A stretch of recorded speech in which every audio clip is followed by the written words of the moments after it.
On today's episode of What's Going On with Shipping, who owns the world's container terminals? I'm your host, Sal Mercogliano. Welcome to today's report. So we're going to take a look at Drewry's latest analysis on the ownership of global container terminals worldwide.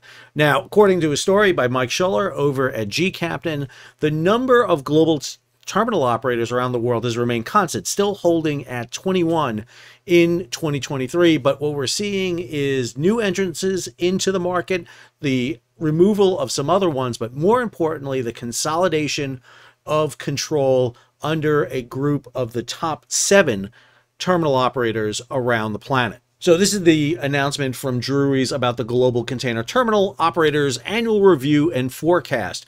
A great resource, which I unfortunately don't have access to because at $3,150, it's a little bit outside the reach of what's going on with shipping. However, Drewry's did put out an analysis. We're going to take a look at this and kind of break it down. Now, what we're seeing is about 40% of the global port throughput is controlled by the 7th largest operators that are out there. According to the report, the 7 largest GTOs all reported equity-adjusted throughput of more than 40 million TEUs, those are 20-foot equivalent units, in 2023. While several of the smaller GTOs have clearly stated their intention to expand their portfolios, there are very limited opportunities to close the 30 million TEU wide gap that exists between this leading pack and the rest of the table. This is the breakdown that you see here. So the top 7 controlled 350 million of the capacity that is out there in terminals. That represents 40.4% of the total amount that is out there. And then the other global terminal operators control another 9.1% for a total of 48.6%. Now, there are other terminal operators out there, but not with a global footprint. And when you look at the top 7, they're an interesting group. PSA, which is the old Port of Singapore Authority, PSA International, controls 7.2%. And then you have 2 Chinese companies, China Merchant Ports with 6.4%, China COSCO, the Chinese Overseas Shipping Company, controlling 6.2%. Then you have APM Terminal. This is AP Moller. This is Maersk Lines and their terminal service. They have 5.6%, but just notice in those top 4 how things have changed. We're seeing a bit of a decrease by APM Moller, but a big increase in PSA and China Merchant Ports. At number 5 is Dubai Port World, 5.1%. Hutchinson Port, which is located in the British Virgin Islands but headquartered in Hong Kong, with 5%, and then Mediterranean Shipping Company with 4.9%. Give you an idea of the reach, PSA Global Network, this is their footprint, where they're located worldwide, much beyond what you see in Singapore. Presence in Asia, throughout Europe, in the Americas, even in Africa and Australia and New Zealand. It's a pretty extensive network. And a lot of these shipping firms and terminal operators have a big reach. The fact that we're seeing these emergence of these larger global terminal falls in line with what we're seeing with ocean shipping.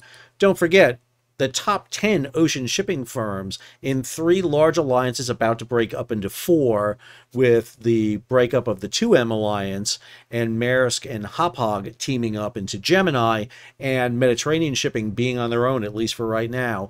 What we've seen is the consolidation in shipping. We've seen consolidation in the container market.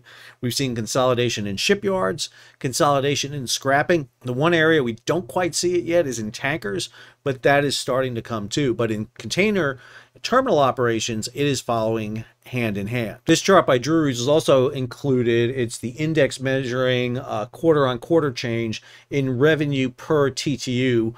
This is based on the quarterly finance reports. And as you're seeing there, this is being reported by several of the major firms.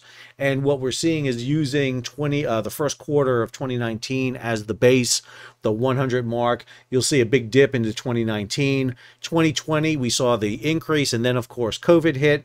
But since COVID, we've seen the cost to handle containers go up, and we are once again springing back up here in the first quarter of 2024. We have this story from Mike Schuller. DP World reports modest revenue growth despite challenges. Again, DP port sits there at 5th place in that list, controlling 5.1% of the containers. As we see here, the reported revenue growth of 3.3% to $9.335 billion for the first half of 2024 is driven by the strong performance of its port and terminal division.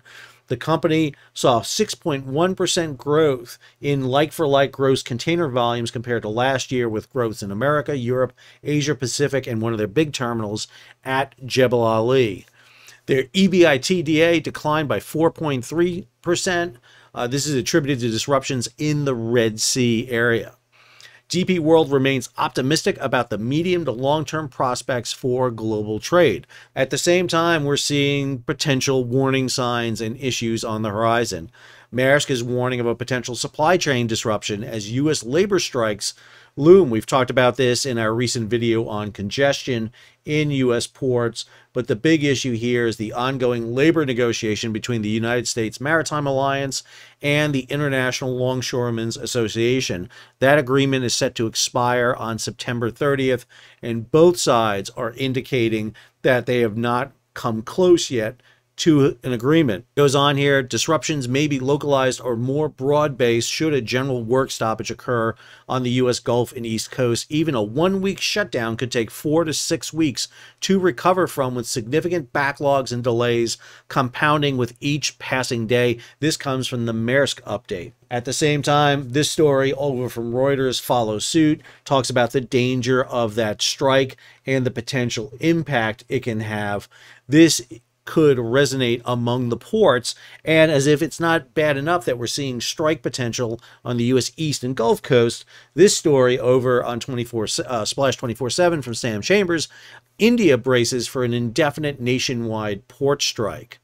So ports are a key issue. We tend to focus a lot on shipping here, looking at the ships and the vessels and the movement around the world, but ports are key. If you cannot get the cargo in and out of the ports, you are going to backlog. And if you start creating disruptions and backlogs in the port, we just did that whole video on congestion, then what you're going to see is a domino effect. The black swan is going to come dive bombing in, and we are going to see disruptions across the entire spectrum. I hope you enjoyed today's video. If you did, hey, take a moment, subscribe to the channel, and hit the bell so you'll be alerted about new videos as they come out. Leave a comment, share it across social media, and if you can, support the page. How do you do it? Hit that super thanks button down below, or head on over to Patreon and become a monthly or yearly subscriber. Until our next video, Sal, signing off.